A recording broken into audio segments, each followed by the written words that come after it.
안녕하세요. 데이업에서 게임 산업을 담당하고 있는 담당 멘토 김기동입니다. 이번 시간에 같이 살펴볼 기업은 웹젠인데요. 이 기업이 어떤 기업인지 궁금하시거나 이 기업에 대해서 잘 알고 싶다. 혹은 매매 전략을 짜면서 어떤 시나리오를 쓰면 좋을지 이런 부분들에 대해서 제가 자세하게 설명해 드릴 테니까요. 딱 5분만 집중한다고 생각하시고 지켜봐 주시면 정말 감사하겠습니다. 이번 시간에는 웹젠 같은 경우에 이렇게 중국의 규제에 대한 영향을 좀 받을 수 있다고 하긴 할 수 있기 때문에 이런 중국 규제 현황에 대해서 간단하게 설명해 드리도록 하고요. 이 또한 게임 포트폴리오 확대로 인해서 추가 상승 모멘텀이 있다고 하는데 이 어떠한 상승 모멘텀이 있을지 이런 부분들을 자세하게 알아보는 시간을 가져보도록 하겠습니다. 이 웹진 같은 경우에는 어제 이 게임 규제에 관해서 좀 긍정적인 소식이 나오면서 주가가 좀 상승하고 있는 모습을 보여줬고요. 하락을 하다가 상승하는 모습을 보여줬기 때문에 여기에 대해서 매우세가 좀 있다고도 볼 수 있겠고, 이 좋은 이슈로 떴기 때문에 이 부분에서 좀 추가적인 하락이 나올 수 있다는 부분도 생각을 해볼 수 있겠습니다. 하지만 현재의 측면에서 볼 수 있는 부분은요, 이 웹진 같은 경우에 주가가 계속해서 이동평균선 밑에서 주가가 움직이는 모습을 보여줬는데, 현재는 11선을 돌파를 하고 21선 위에서 주가가 형성이 되어 있기 때문에 저희가 이 11선과 21선을 지지를 해주는 모습을 보여준다면은 거기에 대해서 안정적인 모습을 보여주면서 주가가 상승을 하는 모습도 기대를 해볼 수 있겠습니다. 하지만 만약에 이 이동평균선을 좀 이탈하게 된다고 한다면요. 저희가 단기적으로는 241선 여기서 지지를 받았던 모습이 있기 때문에 241선과 61선에서 지지를 받을 수 있을지를 지켜보는 게 좋을 것 같고요. 이 중기적으로는 저희가 121선까지 한번 지켜보시는 게 좋을 것 같습니다. 이 부분들을 이탈하게 된다면은 저희가 추가적인 리스크도 감안을 하시는 게 좋을 것 같습니다. 이 또한 제가 웹젠 같은 경우에는 중국과 관련이 좀 크다고 설명을 드렸는데요. 거기에 대한 이유는 웹젠이 이렇게 중국에서 전민기적 툴을 출시했고 이런 점령 성전 등 이렇게 뮤의 IP를 활용한 게임들이 중화권에서 좀 연달아 흥행을 성공했기 때문입니다.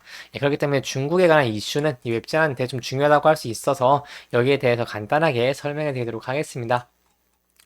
그동안 작년 12월 22일에 중국의 게임 규제안이 발표가 된 이후로 게임들의 주가가 좀 많이 하락하는 모습을 보여줬는데요. 그렇게 초안이 발표가 되고 이번에 1월 22일에 최종안이 발표가 된다는 설명을 들었는데 1월 22일에 제가 아무리 찾아봐도 여기에 대한 최종안 발표가 안 나왔습니다. 그러던 와중 어제 이렇게 좀 좋은 기사가 하나 나왔는데요. 간단하게 살펴보도록 하겠습니다. 중국이 고강도 온라인 게임 규제에 대한 초안을 홈페이지에서 삭제를 했다고 했는데요. 이게 어떻게 된 대응이냐 하면은 제대로 공시를 한 것이 아니라요. 좀 슬그머니 이렇게 삭제를 했다고 할 수 있겠습니다. 당초에 중국 국가신문 출판국은 1월 22일까지 규제 시행 여부를 확정하기로 했는데 이 규제 확정 여부를 밝히는 대신에 초안 자체를 찾아볼 수 없도록 조치를 했는데요. 그렇기 때문에 저희가 볼 수 있는 부분은 이런 국장 해임 같은 건도 그렇고 이렇게 초안을 홈페이지에서 삭제한 것도 그렇고 저희가 게임 규제에 관해서는 좀 완화적인 포커스를 기대해 볼 수 있다는 부분이겠습니다. 그렇기 때문에 초안 발표일인 12월 22일에는 뭐 중국 게임주들 중국과 연관되는 한국 게임들도 다 이렇게 하락을 했는데 이 부분에 대해서 현재는 좀 긍정적인 포커스를 취할 수 있다라고 얘기를 말씀드릴 수 있겠습니다. 그렇기 때문에 중국의 규제에 관한 이런 리스크들은요, 현재는 좀 완화된 느낌이지만 여기에 대해서 또 추가적인 이슈가 나오거나 한다면은 또 제가 자세하게 설명해 드리도록 할 테니까요. 구독과 좋아요 한 번씩만 부탁드리겠습니다. 그러면 중국에 대한 규제가 좀 완화됐다고 한다면 저희가 어느 부분을 봐야 되냐?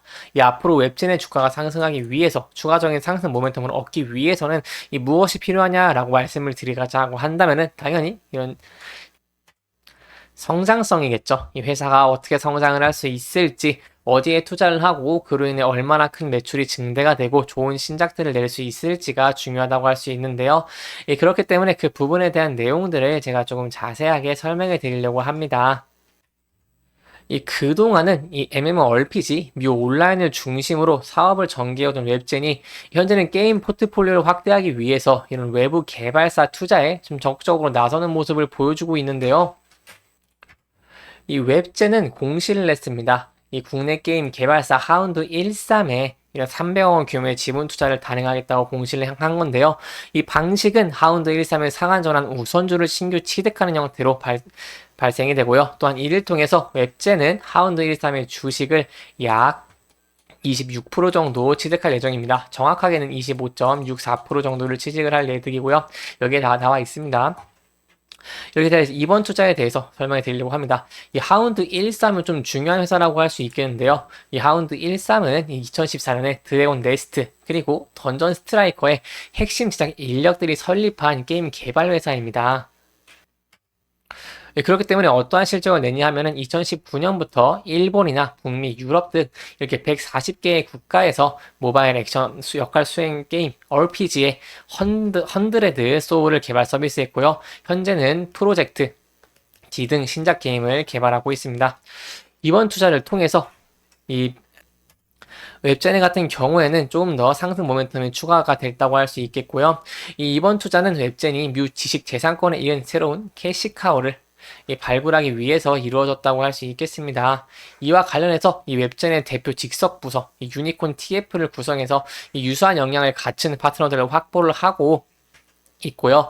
이 개발사 블랙 앵커와 협력을 해서 인디 게임인 르무어를 이 스팀 플랫폼에 미리 해보기로 출시했고 일본 개발사와 함께 서브캐쳐 게임 어둠의 실력자가 되고 싶어서를 서비스를 하고 있습니다. 예, 그렇기 때문에 저희가 앞으로 주목을 해볼 수 있는 부분은요.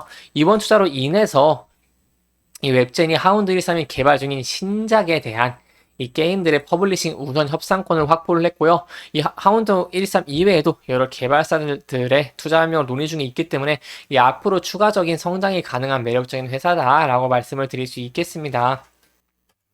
예, 그렇다면 이러한 영향들이 이 웹젠한테 어떤 영향을 줄 수 있을지 설명을 드려보자면 웹젠 같은 경우에도 현재 좀 주가가 큰 폭으로 올랐다가 다시 조정을 받고 있는 모습을 보여주고 있고요. 예, 그렇기 때문에 앞으로 이런 외부 개발사나 파트너를 계속 찾아보고 거기에 대한 투자를 진행을 하고 회사의 성장이 담보가 된다고 한다면은 제가 이 부분에 대해서도 추가적인 성장을 기대해 볼 수 있겠고 그에 따른 추가적인 상승 모멘텀들도 기대를 해볼 수 있겠습니다. 비록 23년에는 매출과 영업이익이 좀 소폭 감소를 하긴 했지만 거기에 따라서 24년에는 조금 더 좋은 전망을 기대를 해보면서 저희가 11선과 21선을 지지를 해주면서 주가가 상승해주는 그런 좋은 추세도 한번 생각을 해볼 수 있겠습니다. 이렇게 이번 영상은 최근 이슈들과 앞으로의 기대감에 대해서 조금 짚어보면서 진행을 했고요. 해당 영상은 개인적인 의견이 많이 들어갔기 때문에 투자자분들의 주관적인 생각과 해당 내용을 토대로 현명한 선택을 하시면 좋을 것 같습니다. 영상 잘 보셨다면 좋아요와 구독 부탁드리고요. 이 해당 영상뿐만 아니라 대기업에서는 그 누구보다 열정적인 멘토들이 많으니까요. 부디 타 종목의 영상도 시청해 주시길 바라며 오늘 영상 마무리하도록 하겠습니다. 끝까지 시청해 주셔서 감사합니다.